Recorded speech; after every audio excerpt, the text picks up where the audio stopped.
الحسن والحسين حبيب نفوسنا وطبيب قلوبنا أبي القاسم محمد اللهم صل على محمد وعلى آله الطيبين الطاهرين المجيدين لا سيما على ابن عمه ووصيه وخليفته بلا فصل زینت المحراب والمسجد والمنبر قاسم طوبى وصخر ساقی حوض الکوثر ابی شبیر وشبر الذي سمت امه حیدر امام المشارق والمغارب مظہر العجائب والغرائب نقطة الدائرة المطالب مطلوب كل طالب مولانا علي بن ابي طالب اللهم صل على محمد وعلى محبوب الكونين امام المشرقين عباد الله الحسين وعلى بهجة العارفين امام زين العابدين واللعنة الدائمة الباقية على أعدائهم أجمعين من الآن إلى قيام يوم الدين. أما بعد فقد قال الإمام الحسين عليه السلام أنت حر في الدنيا وحر في الآخرة. صلوات اللهم صل على محمد وعلى محمد. آج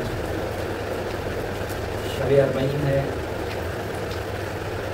اربعین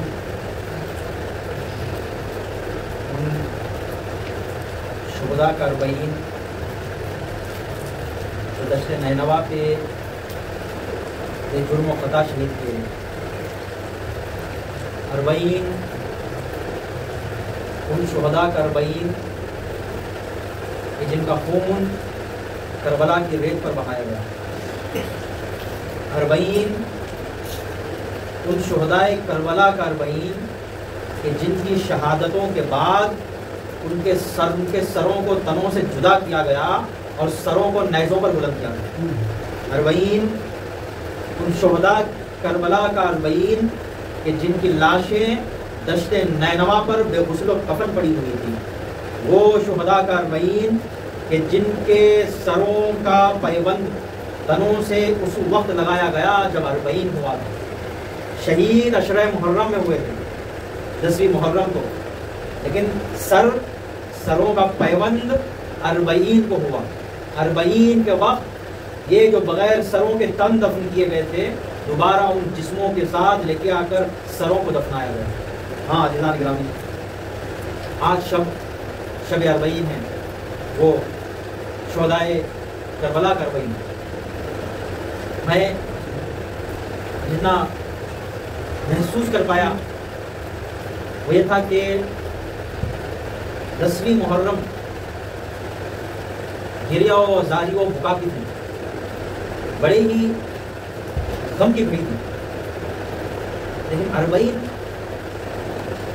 میں اربعین میں ایک چیز کا فرق کرتا ہوں کہ 10ویں محرم بھی غم کی ہے, اربعین بھی غم کا ہے, لیکن ایک فرق اس میں کیا جائے. 10ویں محرم جب منائی جائے تو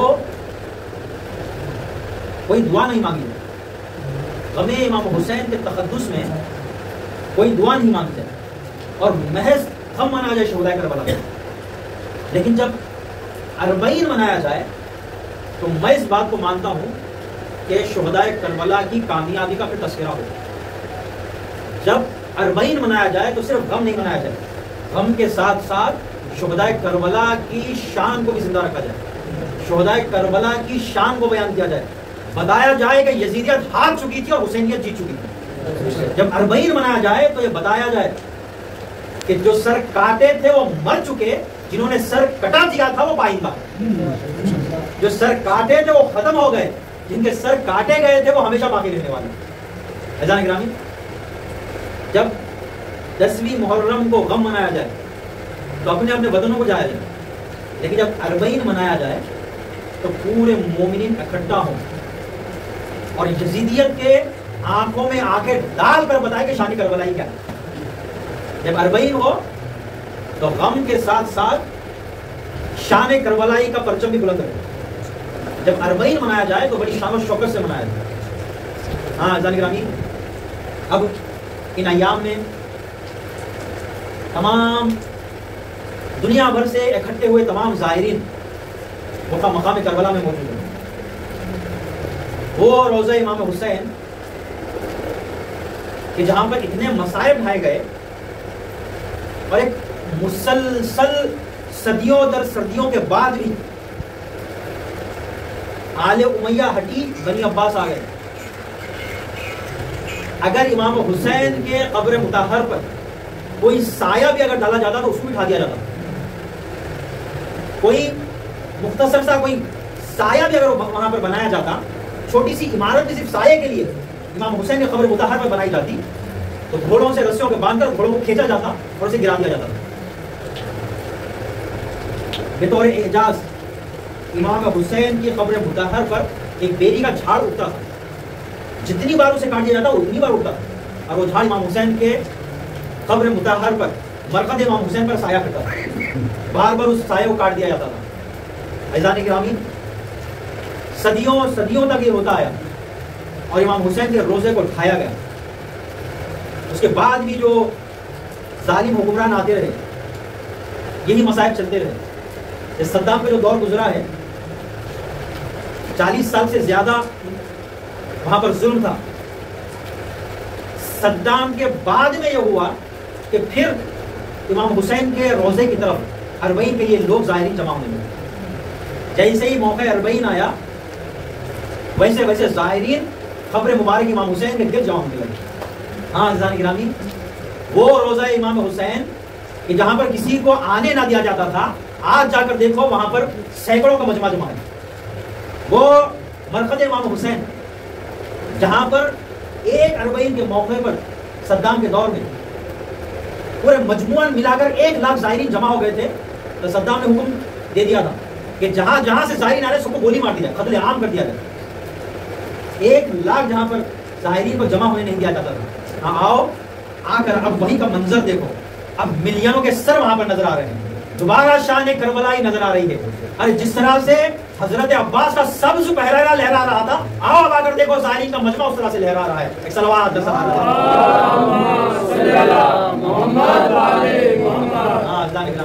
اب دیکھیں شان کربلائی، اب دیکھیں روح کربلائی، وہ جو دشت نینوا میں یک کو تنہا شہید کر دیے گئے تھے، آؤ اب آ کر دیکھو 14 صدیاں بیت گئی، شبیر کا چرچا باقی ہے۔ 14 صدیاں بیت گئی۔ عزیزان گرامی، الغرض یہ کہ عبادت کی صلوات کا سہارا لیں۔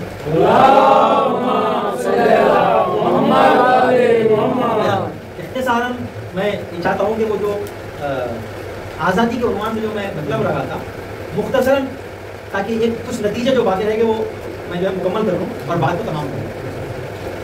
میں نے آپ کے سامنے رکھا تھا کہ آزادی جو ہے وہ یا آزادی ایک جسم ہے کہ آدمی کا جسم آزاد ہوتا ہے کہ وہ کسی قید میں نہیں ہے، یا فکری آزادی ہوتی ہے۔ فکری آزادی مطلب سوچنے کی آزادی ہے کہ آپ اپنی سے سوچو اور اپنا ایک راستہ خود اختیار کرو، یا آزادی ہے فکر ہے کہ فکروں پہ ہجوم نہیں لایا جاتا، مجبور نہیں کیا جاتا۔ اور تیسری ہوتی ہے آزادی ہے روح، روحانی آزادی ہے معنوی، آزادی ہے معنوی جسے کہا جاتا ہے، روح کی آزادی۔ ایسا نہیں کرنا یہ مطالعہ آپ کے سامنے رکھا ہے. اور یہاں تک کہ میں آپ کو لایا تھا کہ جو جسمانی آزادی ہے اس کے مقابل میں، اس کے اپوزٹ میں، اس کی ضد میں جو لایا جاتا ہے وہ ہے قید. مطلب کوئی آدمی جیل میں ہے، زندان میں ہے، جسمانی طور پر جو ہے مقید ہے. ٹھیک ہے، ایک اس کا اپوزٹ میں. دوسرا جہاں آزادی فکر ہے، سوچنے کی آزادی، اس فکری آزادی کے مقابل میں کیا ہوتا ہے؟ میں نے آپ کے سامنے رکھا تھا کہ فکری آزادی کے بالمقابل ہے مذہبیت، کہ لوگوں کو مجبور کر دیا جاتا ہے کہ یہی صحیح اور کچھ نہیں ہے. توجہ کیا جاتا ہے؟ فکری آزادی کے مقابل میں ہے باطل دھرم، جھوٹے مذاہب. آزادی فکر کے مقابلے میں رہتے ہیں جھوٹے مذاہب، جھوٹے فرقے. اور تیسرا جو مرحلہ ہے وہ ہے آزادی روح، روح کی آزادی. مطلب یہ کہ آدمی کی جو جان ہے، روح ہے، اس کی جو آتما ہے وہ گرفتار نہیں ہے بلکہ آزاد ہے. اس کے مقابل میں کیا آتا ہے؟ آزادی روح کے مقابل میں کیا آتا ہے؟ ایک مرتبہ ہے کہ آدمی روحانی اعتبار سے آزاد ہے. اس کے اگینسٹ میں کیا آتا ہے؟ اس کے مقابل میں کیا آتا ہے؟ اس کی ضد کیا ہے؟ آزادی روح کے مقابلے میں ہے ذلت. یا آدمی کے اندر روح کی آزادی ہوتی ہے اور انسان عزت دار ہوتا ہے، یا آدمی کی روح مقید ہوتی ہے، گناہوں کے وجہ سے میلی ہو جاتی ہے، یا آدمی کی اندر کی روح مر جاتی ہے اور وہ آدمی ذلیل ہوتا ہے. جس کے اندر آزادی روح ہے وہ آدمی آبرو مند ہے، اور جن کے اندر کی آتما مر جاتی ہے وہ افراد ذلیل ہوتے ہیں. توجہ کیا جاتی ہے؟ میں نے جتنا غور کیا کہ آزادی روح کے مقابل میں کیا ہے، توجہ کیا جاتی ہے، میں جتنا سوچا کہ جہاں پر روح آزاد ہے اس کے مقابلے میں کیا ہے، میں نے دیکھا جہاں پر روح آزاد نہیں ہے وہاں پر قوم ذلیل ہے، وہاں پر ذلت رکھی ہوئی ہے. اس کا سب سے بڑا ثبوت یہ ہے کہ جہاں امام حسین نے بارہا یہ فرمایا، آزادی کا نعرہ لگایا امام حسین نے، اس کے مقابلے میں امام حسین نے جہاں اپنے مقابل والوں کو امام حسین نے آزادی کی دعوت دی، اور جب امام حسین نے سب کو ذلیل دیکھا وہاں پر امام حسین نے نعرہ لگایا، ہیہات من الذلہ، تم لوگ ذلت کے گھروں میں کھڑے ہو اور میرا راستہ عزت کا ہے. امام حسین کا یہ فرمانا کہ ہیہات من الذلہ، میں اور ذلت کبھی قبول نہیں کر سکتا. ایک بار یہ سوال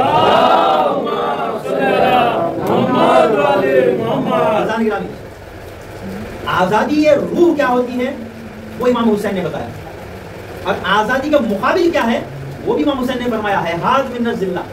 ہمارے پاس آزادی روح ہے، اس کا مطلب کیا ہے؟ اس کا مطلب یہ کہ ہیہات من الذلہ، ہم کبھی ذلت کو قبول نہیں کرتے.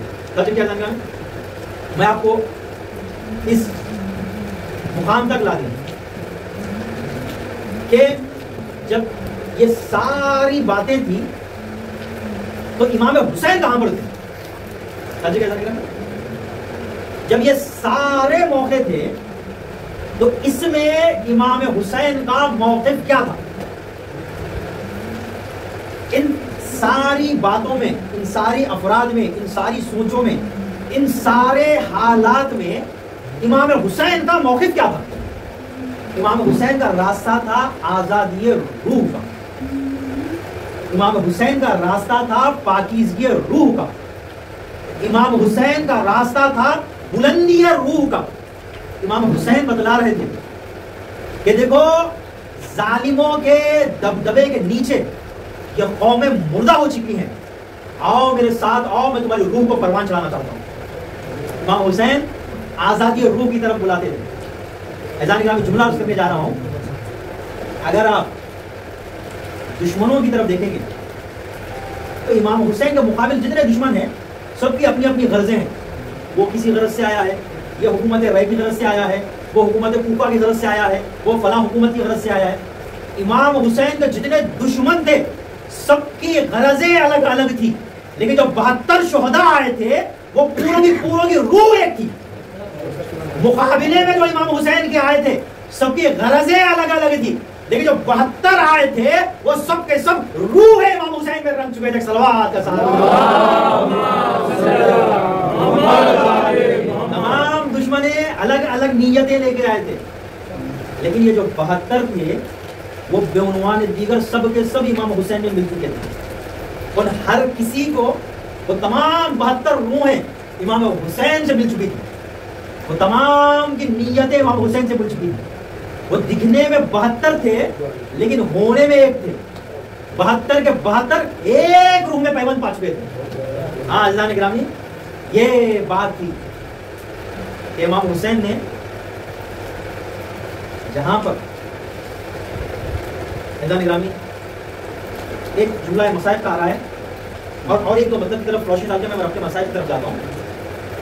یہی بات تھی کہ جب عصر عاشور امام حسین نے پورے اولاد اور پورے اصحاب کے لاشیں اسی ایک مقام گنج شہیدہ میں جب لے کے آ کر امام حسین نے دفن کیا، پورے اصحاب جہاں دفن تھے وہیں پورے اولاد کی لاشیں تھیں. اور آخری وقت میں جب امام حسین دیکھ چکے تھے کہ میرا لاشا پہ اٹھانے والا نہیں ہے، اب امام حسین گنج شہیدہ میں کھڑے ہوئے اور جتنی جنگ آخری کی امام حسین نے، پوری جنگ امام حسین نے وہ جنگ شہیدہ میں کی. گنج شہیدہ سے امام حسین پھر نہیں ہٹے. جتنی آخری جنگ امام حسین نے کی وہ پوری کی پوری جنگ امام حسین نے وہ اپنے اصحاب کے لاشوں کے گرد میں کی. وہ گودال خطرگاہ سے امام حسین نہیں ہٹے. کیوں؟ امام حسین چاہتے تھے جہاں میرے اصحاب کی لاشیں ہیں اور جہاں میرے اولاد کی لاشیں ہیں، اب میرا لاشا یہاں سے اٹھا کر کہیں نہیں لے جایا جائے گا. جہاں میرے اصحاب کا لاشا ہے میں یہیں پر رکوں گا. اعزائے گرامی ایک امام حسین آخری دم تک وہیں رہے. اعزائے گرامی ایک سوال کا سہارا دیں. آخری یہ جملہ کہ امام حسین میں یہاں تک لایا کہ امام حسین آزادی روح کی طرف بلاتے تھے. اب ہونا کیا تھا؟ ہونا یہ تھا کہ جو روح ہی آزادی کی طرف بلا رہا ہے وہ یزید جیسے پلید کی بیعت نہیں کر سکتا تھا. امام حسین اور یزید کی بیعت نہیں، یہ روح انقلابی کے منافی تھا، یہ روح کربلائی کے مخالف تھا، یہ روح امام حسین کو قبول نہیں تھا کہ یزید جیسے کی بیعت اور امام حسین کرے. اب ہوا یہ کہ ہزاروں مجبوریوں کے باوجود امام حسین نے یزید کی بیعت کو ٹھکرا دیا. ہزاروں دباؤ کے باوجود امام حسین نے یزید کو دھتکار دیا. ہزاروں پہروں کے باوجود امام حسین نے یزید کی بیعت کا انکار کر دیا. اور یہ انکار بیعت امام حسین اتنی بڑی چیز تھی. امام حسین کا وقت کی حکومت کے خلاف یک تنہا کھڑے ہو جانا یہ تاریخ کی اتنی بڑی حقیقت تھی کہ تمام سادات نے سوچ رہا ہے اور جہاں بجا پر شعراء نے اس موقع کو اپنے اشعار میں لایا. وہ جو ایک شاعر کا شعر ہے کہ اس نے کہا کہ قربان خود کو کر کے، قربان خود کو کر کے مسلح بچا لیا، قربان خود کو کر کے مسلح بچا دیا، سر دے دیا حسین نے سجدہ بچا لیا. قربان خود کو کر کے مسلح بچا لیا اور سر دے دیا حسین نے سجدہ بچا لیا. اور اسی انکار حسینی کو، اسی انکار حسینی کی ترجمانی کرتے ہوئے جو مشہور آج کے شاعر شکیل جو ہے شکیل عارفی، انہوں نے ایک بہترین شعر کہا ہے. انہوں نے کہا کہ دنیا کے سب یزید، دنیا کے سب یزید اسی غم میں مر گئے ارے سر مل گیا حسین کا بیعت نہیں ملی. یہاں کے سب یزید اسی غم میں مر گئے, سر مل گیا حسین کا بیعت نہیں ملی. یہ شان کربلا ہے. کربلا سے پہلے کیا رہا, کیا تھا, اور کربلا کے بعد کیا رہا. کربلا سے پہلے یزیدیت کا بول بالا تھا. امام حسین نے کیا یہ کہ بظاہر یزید کربلا کے بعد زندہ تھا, لیکن امام حسین نے یزیدیت کی رگوں کو کاٹ دیا. کربلا سے پہلے یزید تھا, کربلا کے بعد یزیدیت امام حسین نے ذبح کر دیا. اچھا, کربلا سے پہلے بلوچ کے بظاہر کربلا میں امام حسین کے گلے کو کاٹا گیا, لیکن امام حسین نے جس کو زندہ کر دیا وہ حسینیت کو زندہ کر دیا. کربلا کے بعد اگر کہیں یزیدیت ملے گی تو رسوا و شرمندہ و ناکام ملے گی, اور کربلا کے بعد جہاں جہاں حسینیت ملے گی زندہ باد ملے گی.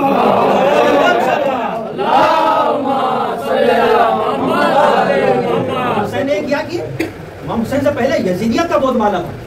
امام حسین نے کیا کہ اس کے بعد جہاں جہاں یزیدیت ملے گی وہاں ہمارے خوف سے شرمندہ ملے گی. یزیدیت تیرے ماتھے پہ جو پسینہ ہے خدا کا خوف نہیں ہے, یہ ڈر حسین کا ہے. یزیدیت تیرے ماتھے پہ جو پسینہ ہے خدا کا خوف ہوتے تو ٹیررسٹ کھولے یہ بندے. خدا کا خوف نہیں ہے, یہ ڈر حسین کا ہے. یہ امام حسین, یہ جو خوف ہے یزیدیت کو حسینیوں کا, یہ خوف ڈالا ہوا امام حسین کا ہے. اور آج بھی وہاں مارکے میں جہاں جہاں یہ ٹیررسٹ ٹولے ڈرتے ہیں وہ دنیا کی کسی فوج سے نہیں ڈرتے, دنیا کے کسی میزائل سے نہیں ڈرتے. یہ دنیا کے تمام ٹیررسٹ ٹولے اگر ڈرتے ہیں تو حسینیوں سے ڈرتے ہیں. دنیا کے تمام ٹولے ڈرتے ہیں تو حزب اللہ سے ڈرتے ہیں. ایک صلوات کا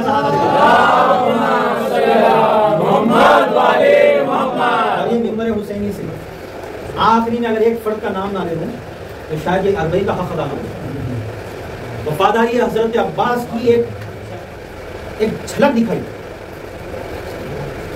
فلسطینیوں کو جو وعدہ دیا تھا حسن نصر اللہ نے, حسن نصر اللہ نے ثابت کر دیا, دیکھو ہم مولائی ہیں, دیکھو ہم کربلائی ہیں. اگر زبانی وعدہ دے دیا فلسطینیوں کو, ہم اپنی جان کا سودا کر کر, ہم اپنی جان کی قربانی پیش کر کر تمہارا وعدہ پورا کریں گے. یہ مکتب کربلا کے دستخواندہ تھے حسن نصر اللہ, جان فدا کر دیے, لیکن شان کربلا میں کوئی کمی آنے نہ دی. بتایا حسن نصر اللہ نے, دیکھو ہم کربلا کے ماننے والے ہیں. ایسا نہیں صلوات کا سہارا,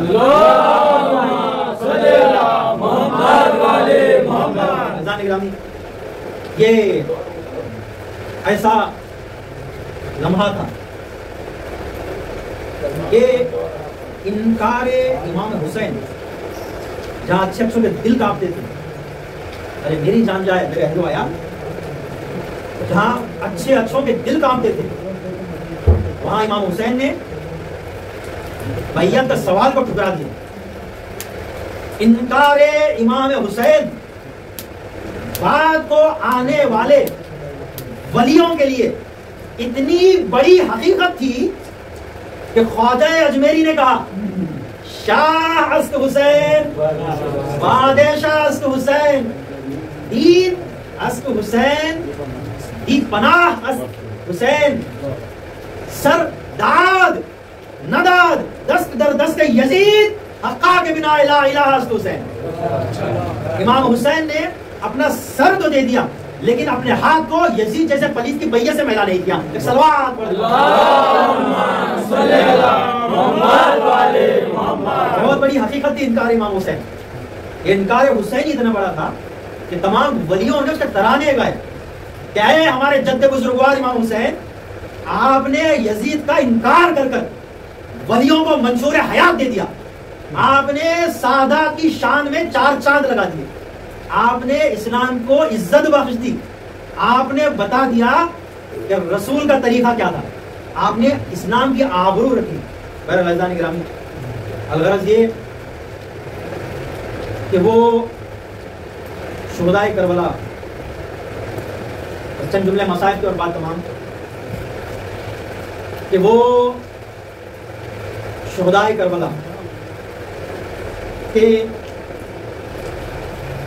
جب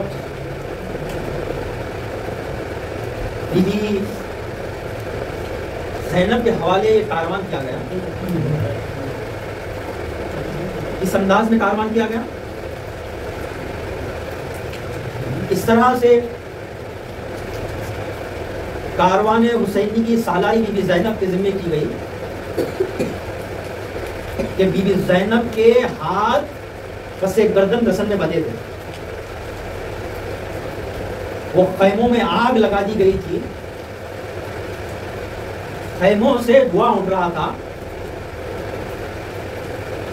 خیموں کے ارد گرد اپنے گود کے پالوں، اپنے وفاداروں، اپنے بھائی بیٹوں کی لاشیں جمی ہوئی تھی،